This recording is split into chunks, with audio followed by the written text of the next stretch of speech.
Welcome to Level Up, a podcast for independent artists navigating the Asian music industry. I'm your host, Giselle Koh. I'm a music journalist, the founder of platform Asian Pop Weekly, and an all-around Mandopop nerd. Join me in taking control of your career as an artist, and I'll show you how to make the most of it.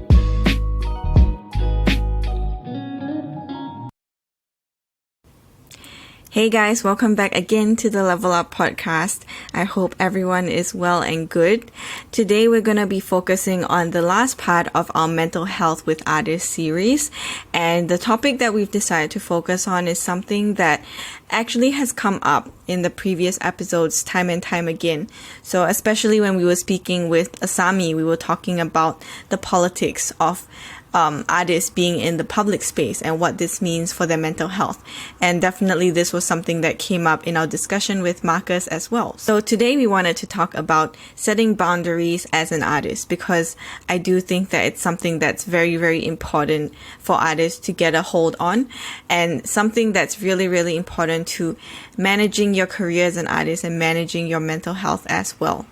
So this is going to be like a really quick and fast episode, just giving a spiel of some tips that I think might be helpful for you if you are an artist or dealing with, having a public following and maybe dealing with certain requests that come with having such a following. So the first of my 3 tips that I have is don't be afraid to say no. Just like setting any other boundaries, saying no will be your best friend. You need to learn which situations you feel the most uncomfortable in. For example, if it's people asking you for certain things or people approaching you in certain settings, and then you should set targets for how you would approach those situations next time. So be aware of which situations in the past or situations that you're currently facing have made you feel particularly uncomfortable or kind of weird, and investigate those feelings. Figure out why you are feeling this way, and if it happens that you're feeling this way because you maybe didn't want to take on that request in this setting, or maybe you didn't want to take on this request at all, then you should set targets for yourself and be like, okay, maybe next time I won't take on such a request in this setting, or maybe this is something that's just off limits for me and it's just not something that I'm comfortable with, period. The second tip that I have is to set clear distinctions between your public and private spaces. So as I've mentioned before, I think it's still in contention for artists whether or not they are considered public property. This is something that is very heatedly discussed in fields such as communications and media. But for you as an artist, you are a person, and if you don't stick up for yourself and create those boundaries and assert those boundaries, then there is no one else who will be able to do that for you.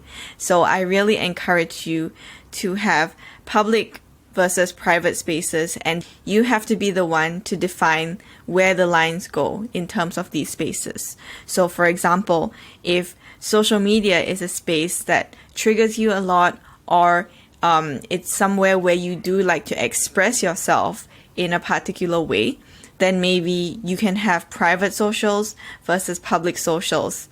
Or if photo sessions, which are unsolicited, maybe don't sit well with you, then you should define situations where you might agree to taking photos with fans, or situations, for example, when you're not wearing makeup, or you're just, literally walking around in your pajamas, where you don't want to be photographed with fans. The third point is, and I think this is the most important point, is that you need to remember that you don't belong to anyone except yourself. Remember that you are not public property, and you, just as any other human, have a right to privacy. You don't owe anyone anything, and therefore you don't need to say yes to every request, even if fans or industry people say, this is something that's really going to help you, or they're like, well, I love your music so much, why can't you just do this one thing for me? I know that it takes a very big toll on mental health, having to weigh up these requests, but it really is up to you to remember that you don't owe anyone anything, and you can make decisions. And those fans who love you and they really, really have that deep connection with your music, they will not be offended enough to stop loving your music by you declining in a polite manner and telling them, hey, maybe in this setting, come back and we can take that photo.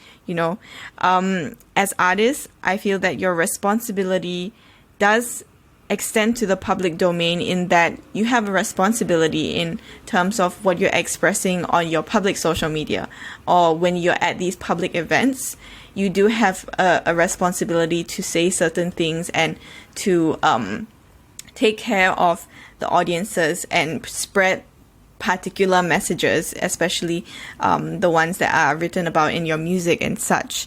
But you don't owe anyone anything at the end of the day, especially when it comes to what's happening in your private spaces.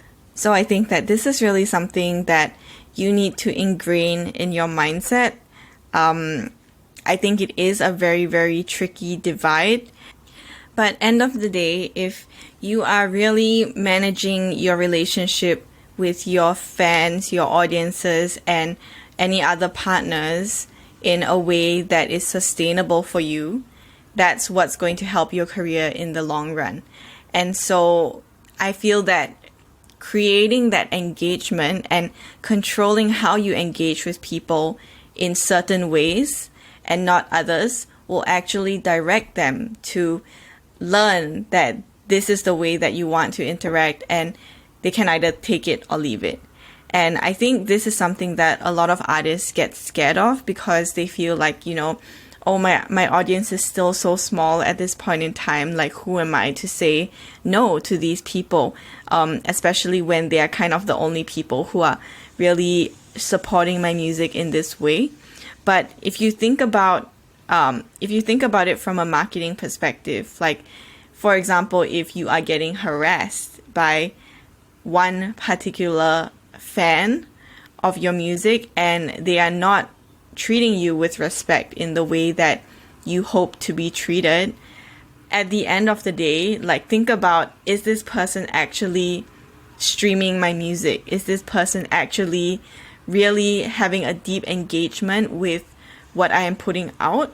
Or are they just latching on to me because they feel that they feel like there's some kind of ego trip that they get from interacting with me as an artist? And is it worth it for me to put my mental health on the line just so I can appease this one person's ego? Yeah, so I think this is something that you can think about, especially when you're thinking about setting those boundaries. I know it's a hard conversation to have with yourself, but I think it's one that's very necessary indeed.